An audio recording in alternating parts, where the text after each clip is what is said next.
Today, I want to talk to you about the Mitzvah of Tzniut. Not the nitty-gritty details of knees, collarbones, elbows, but what is the actual Mitzvah of Tzniut? What's the source? What does it mean? What does it have to do with me? And then we can get into the nitty-gritty details of how to keep the Mitzvah. Also, hi, I'm Haber-Goldstein. I'm the founder of Questioning the Answers, a place where we question all the answers we were ever given and find out what Judaism really means to us and why we should keep it. If you want to know more, you can watch the trailer in my channel for the whole story. Okay, so like every good girl who wants to look into Tzniut, I was directed to the book Sefer Haisha Mitzvot, the book of the woman and her commandments. Talks about Tzniut, and the source that he gave was Hatznei Alechet Im Hashem Elokecha. It's a pasuk. I went to the Chumash, I opened it up, I read Hatznei Alechet, I read the context it was given in, and I read all of the commentaries on it. It was very interesting. The commentaries tell us that Hatznei Alechet Im Hashem Elokecha means that our relationship with Hashem is a personal, private relationship. It's a relationship between me and my God, and it's nobody else's business, and it doesn't matter what other people think of it, and Hashem doesn't care if other people know about the relationship. It's a very personal, private relationship between me and God, and it's nobody else's business, which is a beautiful, beautiful thing. However, it has absolutely nothing to do with the way that I dress and the Mitzvah of Tzniut as we know it today, which is modesty, which is how a Jewish woman is supposed to dress. So I went back to the book, Devarim, and I opened the Chumash and I read, don't come close to something naked.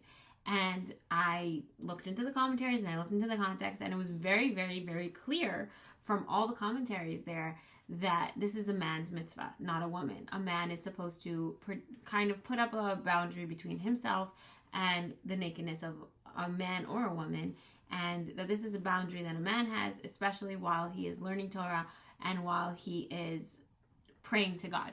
So this was very much a man's mitzvah. And I was a little bit confused because Tzniut is very much taught as a woman's mitzvah. So because I like reading the context of the whole Chumash, I continued reading. And there was another pasuk, the next pasuk, that caught my eye, which was, Lo tiyeh kedesha mibnot Yisrael leznut. Jewish women should not set themselves aside for promiscuity. Do not create yourself into a promiscuous person or set yourself as known as a promiscuous person.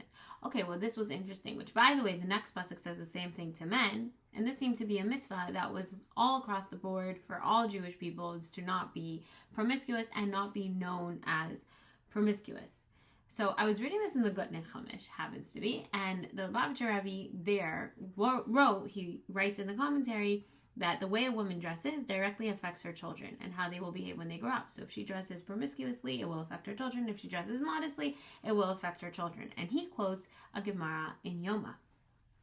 So I opened the Gemara in Yoma, and the Gemara tells us about a woman named Kimchis, who had 7 sons, and all 7 sons served as the Kohen Gadol in the Beis HaMikdash. And when the rabbis asked her what was her merit, to what did she deserve to have 7 sons be in the Beis HaMikdash as Kohen Gadol, she responded, I never let the walls of my house see the hair on my head. And the rabbis respond to her saying there's no way that's the reason, because many women did this and they didn't merit to have 7 sons be the Kohen Gadol in the Beis HaMikdash. And then even farther, you have commentaries there who say that Kimchis was Chana, and this was a woman who multiple times over the generations, it was 3 or 4 times a story of a woman who had 7 sons and they were all killed, either because they wouldn't bow down to idols, or because they all were sinners, or because they all were the Kohen Gadol, which means that one died. So they said, if anything, it shows that you should not take on things in order to get the merit of it, because you never know what could happen, and it's not at all a promise. So they were basically warning against taking on such extreme things, and then they close off this entire argument conversation with a pasuk from Tehillim that says, Kol kvoda bas melech pnima. So I was at this point very confused. The sources that we know about what tznius is are nothing to do with tznius. This pasuk that seems to have everything to do with tznius takes us to a place in the Gemara telling us to not be extreme, and it ends off with telling us that kol kvoda bas melech pnima, all the respect of a princess is inside of her. This was like, I was like, ma kesher. What does this have to do with anything? I went to Tehillim and I opened and I found the pasuk Kol kvoda bas melech pnima, and I started reading about the commentaries over there. And they said something very interesting. They said a princess is a princess is a princess. If you have a princess, the daughter of a king, and she's walking in the marketplace and she's doing like her promenade, she will be dressed in royal clothing and she will be acting very royal. However, when that same princess goes into her castle and into her bedroom and she's alone and she's in pajamas and she's not dressed in anything fancy and she's not around anybody who thinks she's royal, she still is royal, because what makes her royal is not her clothes or the way she behaves. What makes her royal is the fact that she was the daughter of a king. It's in her blood. She is royal. And a Jewish woman, a Jewish girl, is royal no matter what she wears and no matter what she says and no matter who she's with and where she is always royal, because in her blood she is royal, which brings us all the way back to the first pasuk of that no matter what you are, where you are, and who's watching, your relationship with God is personal. It's between you and God. It has nothing to do with other people. And your royalty as a Jewish woman has nothing to do with other people, what you wear or what you dress or where you are. So this kind of like tied it all up in a neat little bow of, okay, I am a Jewish woman, and it kind of gives us a positive and a negative commandment. Of, okay, I'm a Jewish woman. I have a commandment from the Torah to not be promiscuous. And I have a positive idea of the fact that I am the princess of God, and therefore I have a certain aristocratic part to me that I will act according to tap into that side of me. So this is the idea of modesty. The whole entire idea of modesty is to not act promiscuous, but rather act royal and aristocratic. Now, where does dress come in? Because when you set yourself aside for promiscuity, you do that by the way that you act and the way that you dress. So if there are women in your community who are known as the promiscuous women, then you cannot dress like those women. And if there are women in your community who are known as the righteous women, then those are the women that you should be dressing like. And the same goes for actions. The whole entire point of modesty is to align yourself with the group of people in your community who are royal, respectful, respectable, not with those who are promiscuous, who are rebellious, who are questionable. And I think that this is just such a beautiful idea that when you get dressed in the morning and you look in the mirror, you're looking at yourself and you're saying, do I look amazing or do I look promiscuous? And nowhere does it say that you should look schlumpy or ugly or gross or unattractive. Nowhere. The opposite. A princess is always looking so beautiful. So now let's get into the societal part of it, the community part of it, because at the end of the day, different communities will count different things as promiscuous and different things as respectable. And I had a friend who explained this to me so well. She said, there are some countries in the world where if you go into someone's house and you take off your shoes, you're considered so rude. And then there's other countries in the world where if you go into someone's house and you don't take off your shoes, you're considered so rude. And it's literally like that for Tzniut. Whatever community you're in, that is going to define what and how you act and dress. And community is based on a whole bunch of things. Community is where you live, who your neighbors are, where you send your kids to school, who your friends are, where you go to shul, who your rabbi is, what part of Judaism do you align with. All of these beautiful things come together to create a community. And that community is going to be different for every single person. And that is why my level of Tzniut and your level of Tzniut are going to look so incredibly different, because it really has to do with our life, who we live around, who we align ourselves with, who our rabbi is, what we believe in, what our gut intuition is telling us, and it's going to be different for everybody. And now we can get in to the more detailed things like knees, collarbones, and elbows. So as you guys know, I have an Instagram account, and when I was preparing to make this video, I posted a question box on my Instagram account, and I said if you had any question that could be answered about Tzniut, put it in the box and I'll try to answer it. So if you have a question about what you just learned or anything else in Tzniut, you can put it in the comments and I'll answer it. But first, watch the rest of the video because your question might be here and we might answer it. I'm going to read the questions now, go through the answers as much as I can, and if you want to put your questions in for the next video, you can go follow me on Instagram at Questioning the Answers. If I don't care about men, why should I still want to dress modestly for myself? So I think it's very clear that we don't dress modestly for men at all. We dress modestly because of who we are, because of our DNA, our genetics, because of the fact that you are a Jewish woman, that you are a daughter of God. And in the most cliche way, you're a princess and that's why you dress the way you are. It's a mode of self-respect. And the Torah and God are telling you what that self-respect should look like, because that's what the Torah and God do. They give us tips and tricks on how to live our best life. Do I need to follow the same high standard as my parents? Some of it I really resent. So here's the thing with parents, which is a little bit interesting. If you live in your parents' house, you have to keep their standards because that's your community at the time. So you have to keep their standards to the best of your ability. However, if you move out of your parents' house, you are allowed to choose the community that feels most aligned to your soul. And the reason that we know that is because when the Jews were sent out to their first galus, at that time, there was kind of like one core way to be from. There wasn't really many communities. And then when they got sent out to galus and they were dispersed over the diaspora and they came back after 70 years, they came back all with slightly different changes and evolutions of the Torah, because as they lived and as they grew and as they went to different communities, they were exposed to different things, they evolved into different directions, and when they came back, they were fighting, they were arguing, and they were directly contradicting each other, and nobody knew what was true. And Reb Shimon HaTzadik said, as long as you can trace what you know back to Moshe Rabbeinu, as long as you're not contradicting the Torah, what you have is good, and you can keep it. And not only can you keep it, if you have a child who was born and they feel like they belong in this community, they can switch. Because really it has to do with our soul. Really it has to do with whatever path of Judaism our soul aligns with. There's a beautiful idea that this Torah was given on Har Sinai and the Jews were all in a circle. And because of that, there's 70 different perspectives of the Torah because they were all looking at it from a different point of view. And they're all right and they're all correct. So as soon as you move out of your parents' house, you can go choose your community. But when you're in your parents' house, you do need to respect their community because that's where you live. Why specifically knees, elbows, and collarbone? Let's just do this really fast, yeah? They all have different sources in the Torah. The reason that we color it collarbones is because in Sota, when they ripped the clothes off the woman, theoretically, it never actually happened, but when they ripped the clothes off the woman, theoretically, they took it and they tied it under her armpits right here in a little bow. And the reason they did this was because Rabbi Yehuda Hanassi said, you can't show a full nakedness of a woman. It's disrespectful to the Beis HaMikdash, even though we technically are supposed to strip her completely naked. We're not going to do that. We're going to cover her basic erva from her armpits to here. And what happened was that he covered her heart. And it says in the Torah, miliba, from her heart.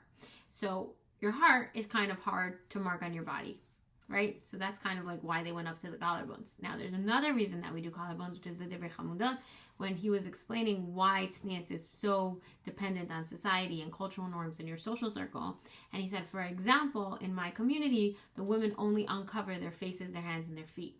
And when he said that, kind of like, whoops, okay, that's it. Everybody now has to cover everything except for their face, their hands, and feet. But the truth is that that's not what was happening at all. And if you read it, you see that that's not what's happening at all. It was really about socially. If your society, if your community covers their collarbones, you need to cover your collarbones. If your community doesn't cover your collarbones, you need to cover from your heart and you need to cover your armpits. Now, let's go into elbows, okay? You need to cover your armpits. So because you need to cover your armpits, if you have a sleeve that's short, when you pick up your hand, you see your armpit. You see that it covers me over here, and when I pick up my arm, you still don't see my armpit because it's a tight sleeve. The other reason that we cover our elbows is because we also cover our knees. So why do we cover our knees? We cover our knees because it says in the Navi that one of the curses to the women in the Galus was that they would have to pick up their skirts to cross the river, get things for their master, and it would reveal their shuk. And this would be an embarrassment to them. And their shuk is their thigh. You talk about animals in Karbanos, they talk about their 4 legs as their shuk, right? Because animals have 4 legs. So there was this commentary and this idea that the reason we cover our elbows is because what if our elbow is considered like the knee on an animal and like our arms are like our front legs and therefore our upper arm is like our thigh. If your community covers your collarbone, you need to cover your collarbone even if it didn't sit right with you. The other reason we cover our knees, which isn't really our knees, but it's more like our thighs, is because we have a mitzvah to not show the separation of our leg. And that is like specifically in the Navi says that you shouldn't show the separation of your legs, like where your legs separate. And you shouldn't even show the shape. It should be concealed. So that's why we wear skirts and not pants, because we need to cover the shape of where our legs separate. And some people say that it just has to be right under your butt. Some people say that it has to be halfway through your thigh. Some people say till your knee. Some people say past your knee. That really just depends on community. I think it's very important to say that the way that you dress is not necessarily a marker of how spiritually connected to God you are. at all. There are many people that I know very closely who dress like every secular woman in the world, and they are incredibly spiritual and incredibly close to God and incredibly firm women. They just don't keep the mitzvahs of tzniut. And there's a lot of things that people don't keep. Tzniut is the mitzvah that is most obvious to people, which is why it's so noticeable. This is very interesting. I think that the area where we give birth, right, is a very special area. It's like the most holy place in the world. This is where life comes from. And because of that, it has two layers of protection. It has to be covered and it has to be concealed. It's so special. It's so unique. It's so holy. The most amazing special things happen there. I want to be very clear that this is in no way saying that the reason that we cover the shape of our crotch area is because of men and they can't control themselves. That is not true, and that has no basis in Judaism, and that is something that was made up. The reason that we do it is because it is such a holy, amazing place that we try to cover and conceal it to keep it protected. It's just a matter of self-respect. Why do we cover our hair when we get married? So the Torah specifically tells us to tie our hair up in some way. The Mishnah explains that means that we should tie our hair up in whatever way our community ties their hair up. If your community ties their hair up by wearing a wig, a hat, a headband, a pony, whatever it is, you have to tie your hair up in some way. What that way is, whatever your community does. That's why you cover your hair. All women cover their hair. There was a leniency that was created a few hundred years ago where they said that single women don't have to cover their hair because they were having a hard time getting married. It was unclear who was married or not. And therefore, they let single girls uncover their hair. But we definitely don't cover our hair to show people that we're married. We cover our hair because that's what Jewish women do, because the Torah said do. That's why. There's a lot of Kabbalistic reasons to cover your hair. That like Chabad believe that bracha is given through the roots of your hair, through the hairs on your head. And if you cover it, you're holding in the bracha. The Zohar says that. There's a lot of reasons for it, but the basic mitzvah is just because the Torah said to. To take on bigger breasts, I was told that it was not modest and I have to wear a minimizer. So I want to just point out, nowhere in the Torah, nowhere did Hashem say, I created bodies that weren't modest. Like, I know this is not as intense, but as a kid, I had very, very, very curly hair. I have incredibly curly hair, and it's very big. It grows out. It doesn't grow down, it grows out. And I got into so much trouble in school because I was told that my hair is immodest.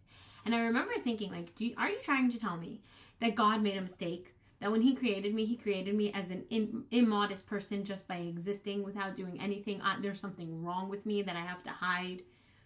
I really don't believe that that's true. I don't think that God made a mistake. And I don't think that the way that your body is immodest. I think that the way that you act and the way that you dress, it could be modest or immodest, but your actual physical body, that's just body shaming. God created you the way that you are, and you're beautiful. I don't think that you have to hide any part of you. I really don't. I do some say lace is not tznius, isn't the mitzvah on us and not for people who see us. So the reason that people say that a lace top is not modest is because it's Mars Ayin. It looks like you're not covering your hair, and it can make people think that you're doing an Avera and not covering your hair. However, I feel like all wigs can fall into that category, for real. And the only reason I wear a wig is because of the community I live in. It's because I live in America. It's because my husband likes it better when I wear a wig. Ideally, I would never wear a wig. And even if I do wear a wig, you will always notice that I always wear something in my wig because the Torah says to wear something in your hair. And I don't understand how people wear wigs without wearing something in their hair. This is my own personal opinion. This is my gut. This is the biggest part of tzniut, to listen to your gut. Do what feels right for you. And like all the different elements that we spoke about need to come into play. But the most important one is what feels right to you. That's just the most important one. Yes, all wigs are Mara Zion, in which case lace tops are also Mara Zion. In which case, if all wigs are okay, so are lace tops. Because the reason that we wear wigs is because it ties up our hair in some way. It's because the Chafetz Chaim said it's okay to wear wigs. That's why. Leggings, underskirts aren't modest, but I thought it's like tights, so I wear them. I have not ever found a source. I remember sitting on the beach with one of my friends, and she was saying that she was taught in high school that ankles are immodest and they need to be covered, and that's why leggings are not allowed. We looked, and she called her high school teachers, and they looked, and there's no source. Is there a problem not covering hair at home? So the halacha is that in your own house, you don't need to cover your hair. Even if people come over, you don't need to cover your hair. However, community standards dictate certain things. So if in your community, people come over, other people would expect you to have your hair covered, cover your hair. I cover my hair at home even when my husband's friends are over because I don't want to make him feel uncomfortable. I don't want to make them feel uncomfortable. It would make them all feel weird if my hair wasn't covered. So I cover my hair when they come over. But halachically, there's no reason in the whole world that you should cover your hair at home if nobody's there. And even more, the Gemara tells us not to go to that extreme. Behavior. So behavior, I think, is the biggest part of Tzniut. I really think that Tzniut is a trait. It's a personality trait that you can work on. It's modest. It's acting in a certain way that denotes respect. That is just it. Everything else is in the details. You need to act in a way that is respectable. Period. That's modesty. Why is it only taught to women and girls and not men? What are the rules for them? That's a great question. Modesty of women has nothing to do with men. There is basic erva that we have to follow, which is your heart till right past your crotch, your armpits, and your hair. And you have to cover those things when you go into a shul or when you go into a beis medrash, or that's what always has to be covered, period. However, it really has nothing to do with men. And men do have halachos of tznius. Men are not allowed to do certain things. But there's really a much less focus on it. And I really feel like the Jewish world kind of just like zeroed in on tzniut for women as like the reason Mashiach isn't here, the reason for all bad things, and this is the most important thing, and this is what people look at first. And I understand that we have a tendency to judge people based on the first minute we see them because it's a defense mechanism. It's survival of the fittest. Like this is evolution. We judge people. Are you safe? Are you somebody that is safe for me to be around? And I think that we do that way too fast. We don't give people a chance. And because dress is the first thing you see, it became like the biggest thing in the world. But in reality, it's just like all the other mitzvahs in the Torah. It has nothing, we don't know what's more important and what's less important. We don't have, Hashem didn't give us like a priority list. So, I would just say just live your life. Don't worry so much about other people. Live your life. Be true to your soul. And if you have any questions, put them in the comments and I'll answer them.